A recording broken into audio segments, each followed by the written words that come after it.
Pemirsa, jangan lupa subscribe channel YouTube Official UTV, like dan bunyikan lonceng notifikasi Anda.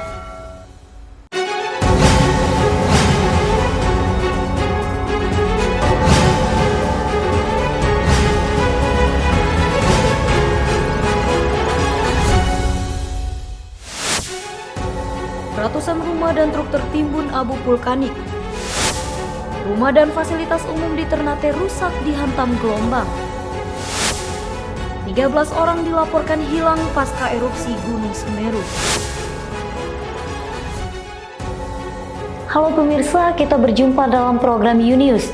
Program ini memberikan informasi bermakna kepada Anda mengenai sejumlah peristiwa menarik di tanah air. Bersama saya Yulia Dwi Utari, dan inilah UNews selengkapnya. Ratusan rumah warga yang berada di kaki Gunung Semeru, Kabupaten Lumajang, Jawa Timur, tertimbun abu vulkanik erupsi Gunung Semeru pada Sabtu 4 Desember 2021. Ratusan rumah warga yang berada di kaki Gunung Semeru tertimbun abu vulkanik erupsi Gunung Semeru pada Sabtu 4 Desember 2021. Seperti yang tampak di Desa Sumberwuluh, Kecamatan Candipuro, Desa Supit Urang, Kecamatan Pronojiwo. Selain tertimbun abu vulkanik, puluhan rumah warga bahkan hancur karena tidak kuat menahan guguran abu vulkanik tersebut. Kendaraan penambang pasir berupa truk dan alat berat juga banyak yang tertimbun material erupsi Gunung Semeru. Sementara itu, warga yang rumahnya tertimbun material erupsi Gunung Semeru tengah mengungsi di masjid-masjid, balai desa, dan sekolah-sekolah yang berada di titik aman. Sementara ini, proses evakuasi warga yang dilaporkan hilang masih terus dilakukan tim SAR gabungan. Sejauh ini dikabarkan 1 orang meninggal dunia karena tertimbun abu vulkanik tersebut. Dari Lumajang, Jawa Timur, Kantor Berita Antara, UTV mengabarkan.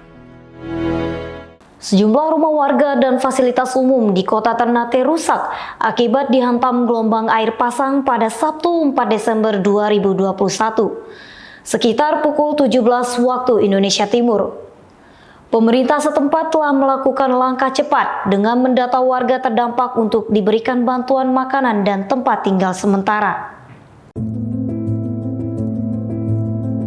Sejumlah rumah warga dan fasilitas umum yang berada di pesisir Kota Ternate rusak akibat dihantam gelombang air pasang pada Sabtu 4 Desember 2021.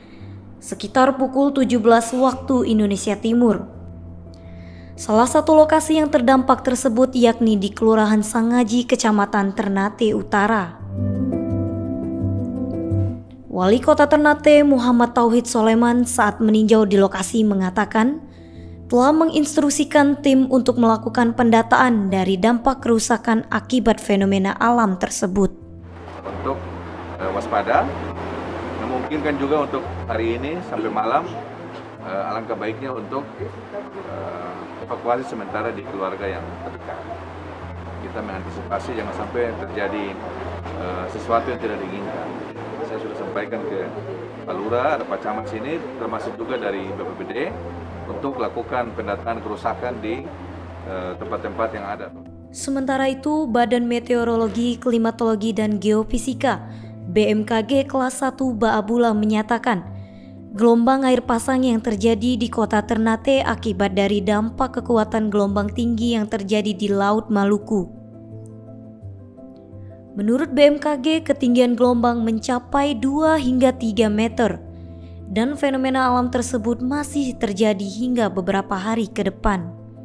Gelombang yang ada di Ternate ini belum bisa dikatakan sebagai banjirop, namun kondisi dari naiknya air laut di beberapa lokasi di Ternate itu lebih disebabkan karena ada kekuatan tinggi gelombang di Laut Maluku yang sekarang hampir bisa 2,5 sampai 3 meter. Dari Ternate, Maluku Utara, Kantor Berita Antara UTV mengabarkan. Belasan warga yang belum terkonfirmasi keadaannya dilaporkan hilang pasca erupsi Gunung Semeru, Jawa Timur yang terjadi pada Sabtu 4 Desember 2021. Warga yang dikabarkan hilang diketahui beraktivitas di aliran lahar Semeru, tepatnya di daerah Sungai Leprak, Desa Sumberwulu, Kecamatan Candipuro. Sebagian besar warga di sekitar lereng Gunung Semeru mengalami luka bakar akibat terpapar abu vulkanik dari erupsi awan panas Gunung Semeru pada Sabtu 4 Desember. Rata-rata para korban mengalami luka bakar antara 50% hingga 80% di bagian kaki tangan dan sejumlah anggota tubuh lainnya. Warga yang mengalami luka bakar cukup parah langsung dirujuk ke dua rumah sakit umum daerah, yakni RSUD Haryoto dan RSUD Pasirian Sabtu malam. Sementara itu, sekitar 13 warga yang belum terkonfirmasi keadaannya dilaporkan hilang. Banyak masyarakat tadi yang melaporkan ada keluarga, ada orang tua, ada anaknya yang masih belum ketemu. Nah, tapi dengan keadaan kondisi yang sekarang laharnya masih panas, debunya masih panas, medannya berat. Sekarang yang kita identifikasi yang bisa kita jangkau itu, karena keselamatan tim SAR-nya juga menjadi pikiran kita semuanya untuk mereka menyelamatkan yang harus diselamatkan dan mereka juga harus selamat. Hingga kini petugas masih melakukan evakuasi dan pendataan jumlah korban akibat bencana Semeru dan melakukan penanganan terhadap para pengungsi. Dari Lumajang, Jawa Timur, Kantor Berita Antara UTV mengabarkan. Pengadilan Tindak Pidana Korupsi Tipikor Jakarta Pusat menjadwalkan sidang perdana terdakwa perkara kasus dugaan korupsi Kabupaten Lampung Tengah, mantan Wakil Ketua DPR RI Aziz Syamsuddin pada Senin 6 Desember 2021. Mantan Wakil Ketua DPR RI Aziz Syamsuddin dijadwalkan akan menjalani sidang perdana di Pengadilan Tindak Pidana Korupsi pada Pengadilan Negeri Jakarta Pusat pada Senin 6 Desember. Pak, gimana Pak terkait orang yang 8 orang itu Pak? Bagaimana nih Bapak? Pak, gimana Pak yang terkait 8 orang Pak? Aziz Syamsuddin merupakan terdakwa kasus dugaan suap penanganan perkara korupsi di Kabupaten Lampung Tengah yang ditangani KPK. Berdasarkan penetapan Ketua Majelis Hakim pada Pengadilan Tindak Pidana Korupsi Pengadilan Negeri Jakarta Pusat untuk perkara dengan terdakwa M. Aziz Syamsuddin akan diagendakan persidangannya pada hari Senin 6 Desember 2021 dengan acara pembacaan surat dakwaan oleh tim jaksa KPK. Persidangan ini terbuka untuk umum, untuk itu kami silahkan masyarakat bisa mengikuti, mengawal dan mengawasi persidangan dimaksud. Dari Jakarta, Denny Hardimansyah, UTV mengabarkan. Panglima TNI Andika Perkasa menyatakan TNI siap membantu penanganan bencana Gunung Semeru, Kabupaten Lumajang. Andika menyatakan siap mengirimkan bantuan dari pusat untuk membantu penanganan bencana tersebut. TNI siap membantu penanganan bencana Gunung Semeru di Kabupaten Lumajang, Jawa Timur, yang mengalami erupsi pada 4 Desember, baik dalam penanganan evakuasi, pendirian posko hingga pendistribusian bantuan. Hal itu diungkap Panglima TNI Jenderal TNI Andika Perkasa di sela kunjungan kerjanya di Surabaya pada 4 Desember. Andika memastikan siap mengerahkan bantuan dari pusat, selain juga karena prajurit TNI di teritorial setingkat Kodim, Korem hingga Kodam sudah terbiasa melakukan penanganan saat terjadi bencana. Dalam hal bantuan-bantuan yang tidak bisa disiapkan misalnya oleh Kodam atau Kotama yang ada di Jawa Timur, kita akan bisa dan kita sudah sering melakukan itu, memberikan dukungan dari pusat supaya lebih bisa tertangani penanganan bencana di daerah. Gunung Semeru meletus dan mengeluarkan guguran awan panas pada Sabtu sekitar pukul 15.20 waktu Indonesia Barat. Bencana tersebut berdampak pada Kecamatan Pronojiwo, Kabupaten Lumajang. Selain juga menyebabkan padamnya listrik, tidak hanya di Kecamatan Pronojiwo, tapi juga Candipuro. Tim BPBD Kabupaten Lumajang saat ini sedang mendirikan titik pengungsian sektoral di lapangan Kamar Kajang, Desa Sumberwulu, Kecamatan Candipuro. Hingga kini belum ada laporan jatuhnya korban. Dari Surabaya, Jawa Timur, kantor berita antara UTV mengabarkan. Badan Nasional Penanggulangan Bencana BNPB bersama Kementerian Kesehatan menerjunkan tim khusus ke lokasi bencana di Kabupaten Lumajang, Jawa Timur pada pukul 21 waktu Indonesia Barat. BNPB dan tim Pusat Krisis Kesehatan diberangkatkan ke lokasi bencana melalui jalur darat untuk membawa bantuan logistik. Ya Allah, Buri Allah. Allahu Akbar. Kepala BNPB Mayor Jenderal TNI Suharyanto dalam konferensi pers daring pada 4 Desember 2021 menyatakan pihaknya telah bergerak cepat menangani bencana guguran awan panas Gunung Semeru. Anggota Badan Penanggulangan Bencana Daerah Lumajang bersama tim gabungan segera menuju lokasi kejadian di sektor Candipuro dan Pronojiwo. Maka segera unsur pemerintah daerah, BPBD, unsur Forkopimda, TNI Polri yang ada di Kabupaten Lumajang ini segera akan mengkaji secara cepat. Nah, hasil kajian ini nanti oleh Bupati Lumajang, beliau akan menentukan apakah ditetapkan menjadi status darurat atau tidak.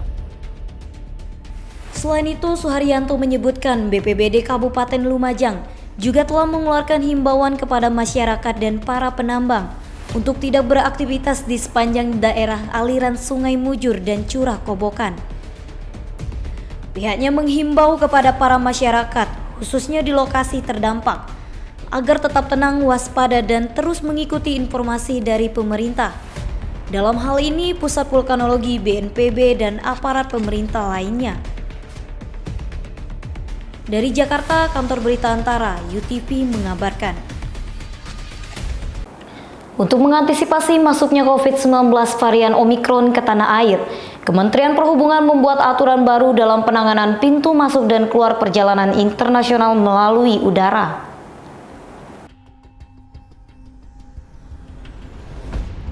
Dalam aturan terbaru Kemenhub tersebut dipaparkan sejumlah petunjuk khusus penanganan pintu masuk dan keluar perjalanan internasional melalui udara.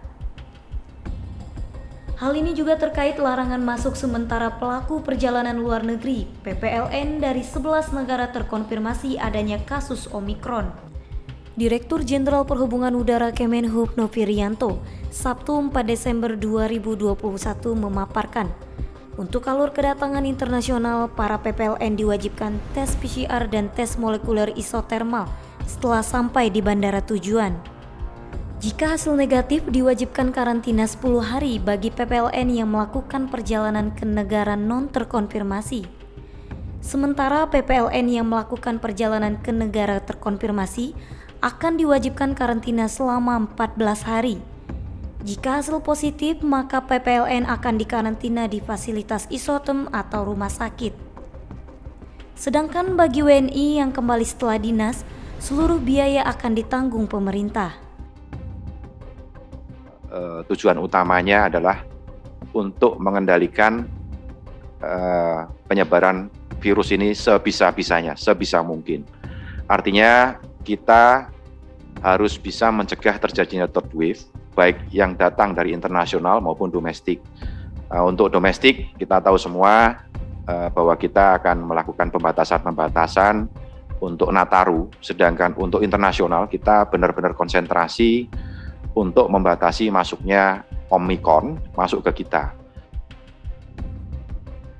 Di sisi lain, untuk alur keberangkatan internasional, para PPLN diwajibkan menunjukkan hasil negatif tes PCR yang berlaku selama 3 hari, memiliki sertifikat vaksin selama 14 hari sebelum keberangkatan, serta mengisi e-hak di aplikasi Peduli Lindungi. Sebelumnya, pemerintah memutuskan menutup penerbangan dari 11 negara terkonfirmasi penyebaran Omikron. 10 negara diantaranya berasal dari Afrika. Dari Jakarta, kantor berita antara UTV mengabarkan. Faiz Muazi, petarung dari West Wolf Academy, meraih kemenangan atas petarung Rekat Sport dalam turnamen kickboxing Asdojo MMA Champion Kota Tanjung Pinang, Sabtu 4 Desember 2021.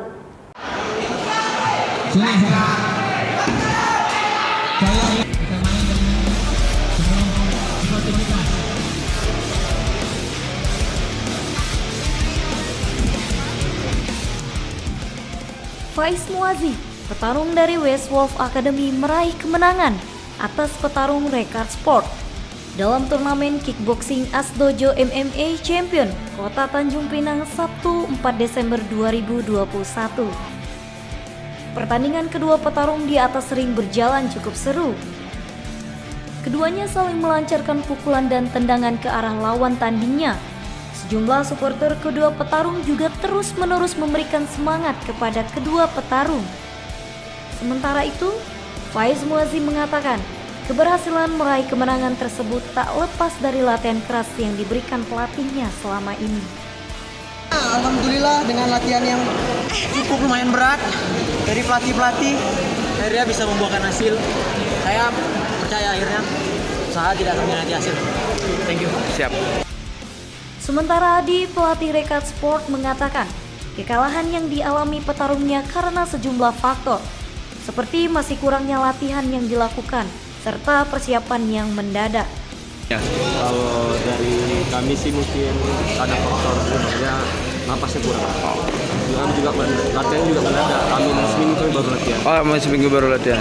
Berarti memang persiapannya kurang, Bang ya? Persiapan ya kurang, dikejar waktu ya. Kemarin hari itu ini dia mau persiapan antar laut, fokus ke sana karena ada pertandingan juga. Kami juga udah paksa saja latihan cuma beberapa hari. Bukan dari karena ada penonton dari sebelah West Wolf yang terlalu berisik atau seperti apa? Enggak ya. Kalau itu kan euforia penonton kan biasa. Cuman kalau antara saya pribadi sama mereka nggak ada. Kemudian kita kalau bisa merangkul semua lah. Tanjung Pinang kan, biasanya untuk memajukan olahraga ini di Tanjung Pinang. Dari Tanjung Pinang, Kepulauan Riau, Ardiansyah Putra, UTV mengabarkan.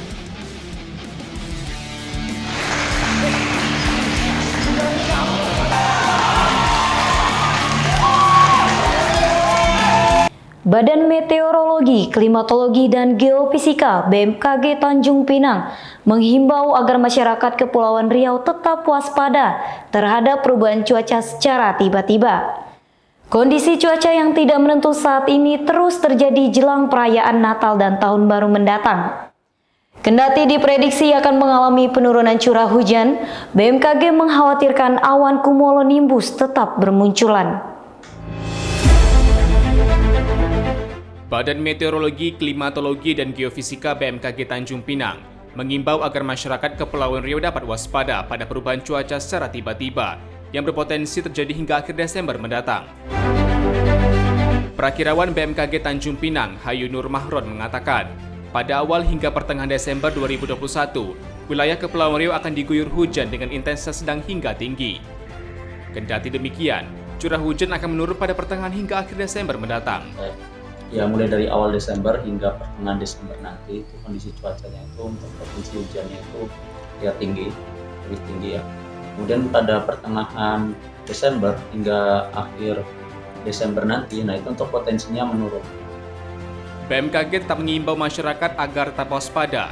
Hal itu lantaran masih berlangsungnya musim angin utara hingga berpotensi membentuk awan cumulonimbus. Ya, jadi untuk ini kan di bulan Desember ini kan merupakan salah satu bulan puncak hujan di sini ya, di Tanjung Pinang.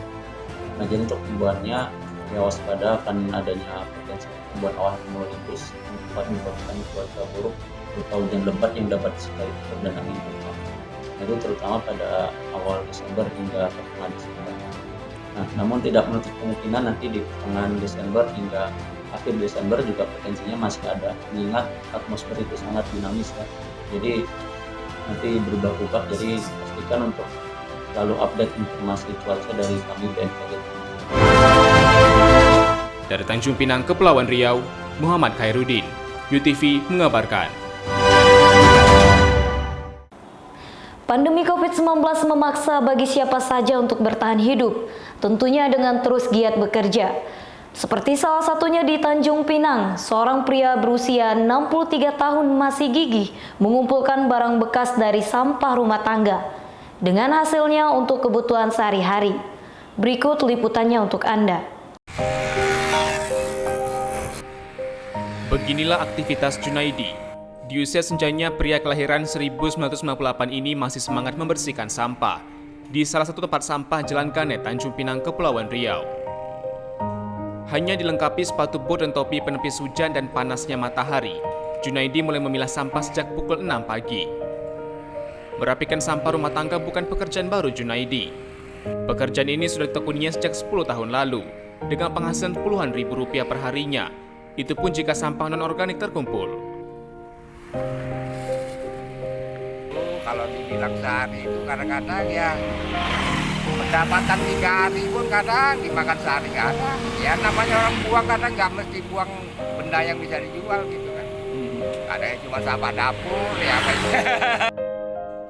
Junaidi bagian dari petugas kebersihan pemerintah setempat. Dia hanya seorang buruh harian lepas. Dia tidak diupah per bulan meski sempat ditawarkan. Penghasilan yang diperoleh tergantung dari berapa banyak barang bekas seperti plastik, karton, besi dan aluminium yang ditemukan dari setiap sampah rumah tangga di tempat penampungan sampah sementara ini. Jika beruntung, sampah non-organik ini kemudian dijual ke penampungan pada hari itu juga. Uang yang ia dapatkan dari keuntungan menjual barang bekas ini kemudian digunakan untuk kehidupan sehari-hari. Ini nanti barang-barang bekasnya mau langsung dibawa pulang, Pak? Ya gitu lah. Kumpulin dulu di rumah? Ya kumpul paling sehari, nanti malam dipilah-pilah gitu kan. Ini kan harganya kan nggak sama. Kalau plastik berapa, Pak? Kalau jual mentah? 2.000. 2.000 sekilo. Kalau aluminium? Aluminium sekarang tuh 20-an lah. Kalau karton? Kalau karton 3.000. 3.000? Lebih mahal ya, Pak ya? Ya cuman itulah, kadang-kadang nyari 10 kilo pun nggak ada. Memang hitungannya banyak, Pak. Dapat 50 kilo udah berapa duitnya? Kadang-kadang apalagi sudah hujan kan, dijual nggak laku. Iya. Berarti harus jual cepat ya? Iya. Sebulan berarti bisa dapat berapa tuh, Pak, dari barang bekas? Kalau istilahnya untuk ngisi kan nggak ada. Kadang-kadang ya maaf lah, bukan kita mengeluh juga enggak ya. Karena kita sehari itu cuma ya makan dapat sekali, beli bensin untuk besok lagi, gitu aja. Ya kalau ada lebih ya bisa makan 2 kali, ya kira-kira gitu lah. Apalagi kan saya cuma sendiri lah sekarang gitu kan, ya udahlah apa yang ada. Adaptasi kebiasaan baru saat ini tak menyurutkan semangatnya untuk terus bekerja. Meski demikian, dia mengharapkan pemerintah dapat membantu warga yang benar-benar mengalami kesulitan di tengah pandemi saat ini. Ya harapannya ya kalau bisa ada perhatian, ada bantuan lah sedikit. Nggak pernah dapat bantuan, Pak, selama COVID? Ya ada juga, cuman kan kadang-kadang bantuan itu dalam setahun itu ya paling kadang ada sekali, kadang nggak tahu juga kita. Selama COVID ini cuma sekali? Nah, ada, baru-baru ini ada bantuan. Apa bantuannya, Pak? Itu berupa uang tapi diubah jadi bahan pokok gitu kan. Sembako gitu. Jadi diganti sama sembako. Itulah bagi sama anak-anak.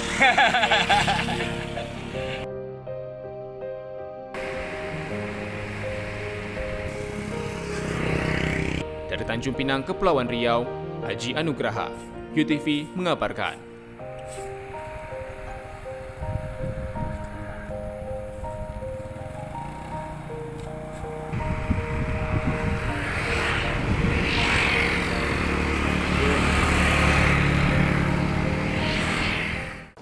Ribuan migran asal Haiti mendirikan kemah di luar sebuah stadion di kota Tapachula, Meksiko Selatan. Mereka meminta dipindahkan ke negara bagian lain dan diberikan izin untuk berkeliling Meksiko dan mencari pekerjaan. Ribuan migran Haiti berkemah di luar sebuah stadion di kota Tapachula, sebuah kota yang terletak di dekat perbatasan selatan Meksiko dengan Guatemala. Seorang migran asal Haiti, Jean-Pierre, mengatakan mereka berkemah di depan stadion agar mudah menemukan bus untuk pindah ke kota lain. La gente están pasando mal los momentos, están en el sol y comen mal. De esa cuestión no bañan, no hay agua, no bañan. Dormimos mal y aquí más encima hay niños por aquí. Pero yo pienso que la migración debería buscar otra forma. Para migran Haiti juga meminta agar otoritas setempat memperhatikan mereka yang saat ini mengalami berbagai kekurangan dalam memenuhi kebutuhan sehari-hari. Tengo 4 meses de tener mi protocolo en la mano y hasta la fecha no me puedo mover de aquí porque no me dejan. ¿Ves? Y como le digo, tengo toda mi familia aquí abajito que están haciendo filas, llevando sol, aguantándose hambre y de todo, pero no nos dejan salir porque no tenemos el ticket. Yo no sé qué es lo que está pasando. Mira cómo que la gente vivimos como animales. Los niños están con fiebre, están con tos, están con todo está enfermo aquí. Casi una semana, 2 semanas igual. Se manda haciendo fila, nada nos visita, porque nosotros no queremos quedarnos aquí. Nosotros queremos un documento para poder trabajar, para poder resolver su problema. No puede quedar aquí. Mira como que está todo el mundo aquí. Dari Meksiko Selatan, kantor berita Antara, UTV mengabarkan. Terima kasih telah menyaksikan informasi yang telah kami sajikan. Tetap saksikan News selanjutnya. Salam sehat, sampai jumpa.